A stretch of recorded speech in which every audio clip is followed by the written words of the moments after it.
warahmatullahi wabarakatuh. Perkenalkan, nama saya Cinta Maulida Indira, NIM 22111024312440 S1 Manajemen kelas A. Di sini saya akan menjelaskan pemahaman saya tentang materi 1, 2, dan 3. Pemahaman saya di materi 1 ini adalah mencari keuntungan. Semua orang sepakat yakni berbisnis ingin mendapatkan keuntungan atau laba.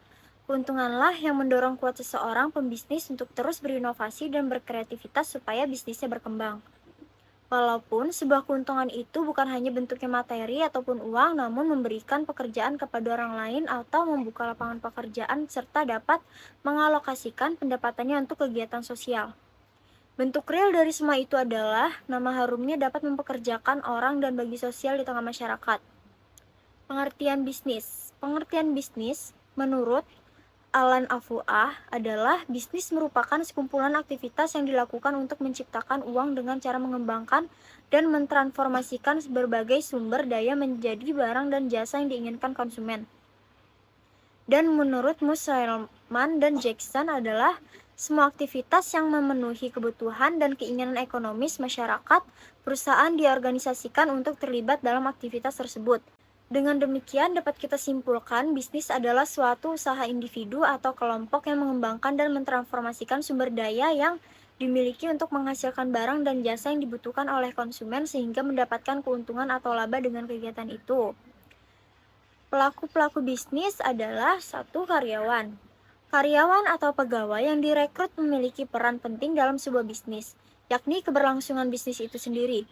Karyawan harus mendapatkan pelayanan yang baik dari seorang pembisnis. Karyawan nyaman bekerja secara tidak langsung dapat mendongkrak kemajuan bisnis itu. Tidak banyak sebuah perusahaan mengembangkan SDM karyawan baik itu pelatihan atau training. Hal ini dimaksudkan agar bisnisnya bisa maju, dan pengeluaran terhadap karyawan tersebut merupakan investasi. Yang kedua, penyedia material atau supplier.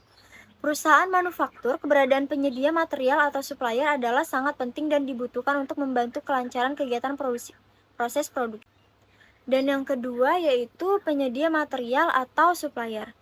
Perusahaan manufaktur, keberadaan penyedia material atau supplier adalah sangat penting dan dibutuhkan untuk membantu kelancaran kegiatan proses produksi. Supplier telat dalam menyediakan bahan baku, maka produksi bisa terganggu. Sehingga kerjasama antara perusahaan dan supplier harus dibina dengan baik agar dalam memproduksi tidak ada masalah baik dalam peningkatan produktivitas perusahaan. Yang ketiga, pelanggan.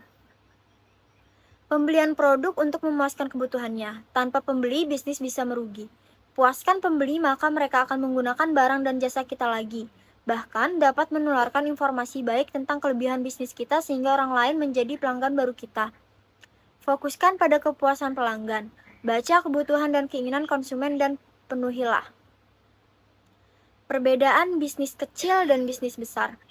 Bisnis kecil umumnya pemilik jadi manajer, sedangkan bisnis besar manajer bukan pemilik. Bisnis kecil daerah operasi lokal, sedangkan bisnis besar regional atau nasional. Bisnis kecil organisasi sederhana, sedangkan bisnis besar organisasi kompleks. Bisnis kecil pemilik intim dan karyawan, sedangkan bisnis besar pemilik tidak kenal dengan karyawan. Bisnis kecil banyak kegagalan, sedangkan yang bisnis besar jarang yang gagal. Bisnis kecil pemilik serba bisa, sedangkan bisnis besar manajemen spesialis. Batasan usaha industri atau bisnis. Perindustrian memberikan batasan perusahaan industri yang terdiri dari kecil, menengah, dan besar, yakni sebagai berikut. Yang pertama, industri kecil adalah perusahaan yang mempunyai kegiatan usaha di bidang industri dengan nilai investasi paling banyak 200 juta. Yang kedua, industri menengah adalah perusahaan yang mempunyai kegiatan usaha di bidang industri dengan nilai investasi paling banyak 200 juta atau paling banyak 10 miliar. Yang ketiga, industri besar adalah perusahaan yang mempunyai kegiatan usaha di bidang industri dengan nilai investasi lebih besar 10 miliar, tidak termasuk nilai tanah dan bangunan, tempat usaha, serta mempunyai penjualan per tahun lebih besar 50 miliar. Keunggulan dan keberhasilan usaha kecil. Keunggulan usaha kecil adalah tidak birokratis dan mandiri, Yang kedua, fleksibilitas. Yang ketiga, dinamis. Yang keempat, kebanyakan pemilik ulet dan bekerja keras. Yang kelima, efisiensi dalam pengeluaran. Yang keenam, kebebasan bertindak dan memutuskan bisnis. Yang ketujuh, keakraban dan hubungan erat dengan karyawan. Keberhasilan di usaha kecil adalah sikap kerja keras, optimis, mau berkorban untuk keberhasilan usahanya. Yang kedua, menjual produk atau jasa yang dibutuhkan oleh masyarakat. Yang ketiga, hubungan antara pemilik dan pekerja cukup dekan dan akrab. Yang keempat, faktor keberuntungan menjadi penting. Yang kelima, kegagalan usaha kecil. Yang keenam, kurang pengetahuan dan pengalaman tentang usahanya. Yang ketujuh, keterbatasan modal yang dimiliki. Yang kedelapan, keterbatasan metode dan sarana penunjang usaha. Yang kesembilan, manajemen yang sangat buruk. Adapun kelemahan usaha kecil yaitu yang pertama, kurang berorientasi pada masa depan. Yang kedua, jarang inovasi. Yang ketiga, jarang mengadakan kaderisasi. Yang keempat, cepat puas. Yang kelima, tanggal teknologi. Yang keenam, kurang paham akan regulasi. Yang ketujuh, kurang paham manajemen. Yang kedelapan, struktur modal tidak memadai. Pemahaman saya di materi kedua ini adalah tanggung jawab sosial kepada kreditur. Jika suatu perusahaan ada masalah keuangan dan tidak dapat memenuhi kewajiban, maka perusahaan wajib memberitahukan kepada kreditor dan biasanya kreditor tersebut memperpanjang jatuh tempo pembayaran serta memberikan vonis dalam mengatasi masalah keuangan. Seperti A. Kewajiban keuangan, B. Informasikan kreditur jika mempunyai permasalahan keuangan, dan tanggung jawab sosial kepada pemegang saham adalah perusahaan bertanggung jawab memuaskan pemilik atau pemegang saham, manajer perusahaan, komonitor, keputusan perusahaan untuk meyakinkan bahwa mereka membuatnya untuk kepentingan pemilik. Termasuk juga gaji karyawan dikaitkan dengan kinerja perusahaan. Dalam hal ini, karyawan tinggal memfokuskan kepada memaksimalkan perusahaan. Tanggung jawab sosial kepada lingkungan. Proses produksi yang digunakan perusahaan juga produksi yang dihasilkan dapat mencemari atau merusak lingkungan, misalnya polusi udara O2. Atau biasa juga mencemari air terkait limbah, buangan yang tidak tepat. Biasa juga pencemaran kebisingan perusahaan jika perusahaan ada di pemukiman padat penduduk. Semua ini adalah dampak lingkungan yang dihasilkan oleh perusahaan. Tanggung jawab sosial kepada masyarakat. Yang pertama, menjadi sponsor dalam kegiatan masyarakat lokal di mana perusahaan itu berada. Yang kedua, sumbangan kepada masyarakat tidak mampu.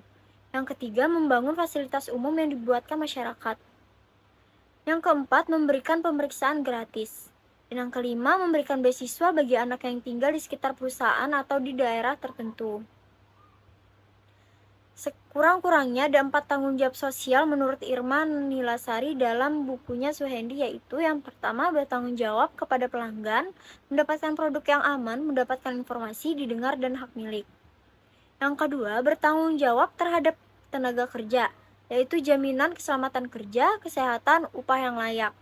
Yang ketiga, bertanggung jawab kepada lingkungan, yaitu pencegahan polusi dan kelestarian alam.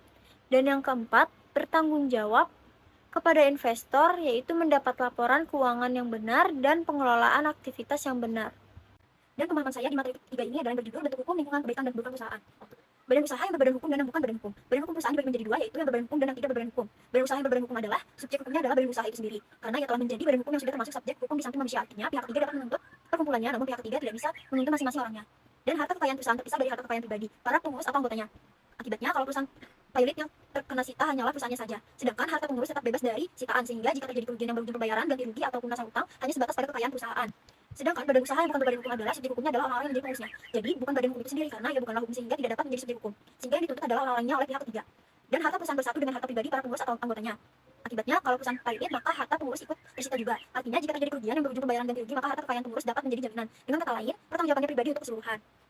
Lingkungan perusahaan atau bisnis. Ada beberapa lingkungan perusahaan atau bisnis yang perlu diperhatikan yakni sebagai berikut. Yang pertama yaitu lingkungan teknologi. Teknologi memiliki arti pada lingkungan bisnis. Teknologi umumnya mencakup semua cara yang digunakan perusahaan untuk menciptakan nilai bagi konstituen mereka.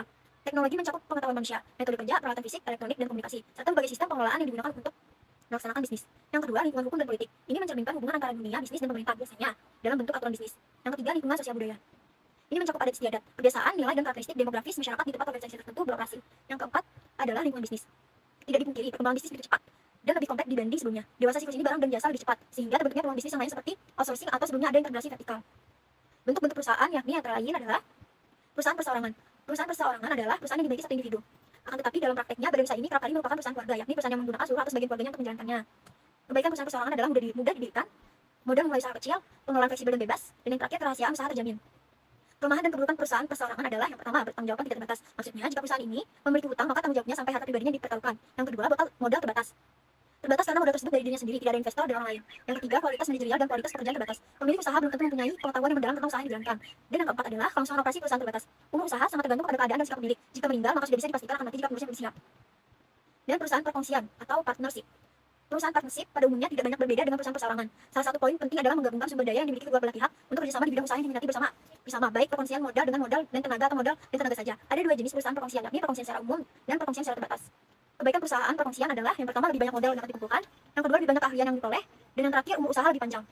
Kelemahan perusahaan perkongsian adalah masih terdapat masalah tanggung jawab yang tidak terbatas, tetapi ini berlaku hanya general partner yang harus membayar semua utang perusahaan baik dari perusahaan maupun kekayaan pribadi, dan juga masalah sukar memperoleh modal masih dapat berlaku namun kecil kemungkinan. Serta yang terakhir adalah masalah kesalahpahaman antara anggota dan hal seperti ini mempengaruhi umur perusahaan.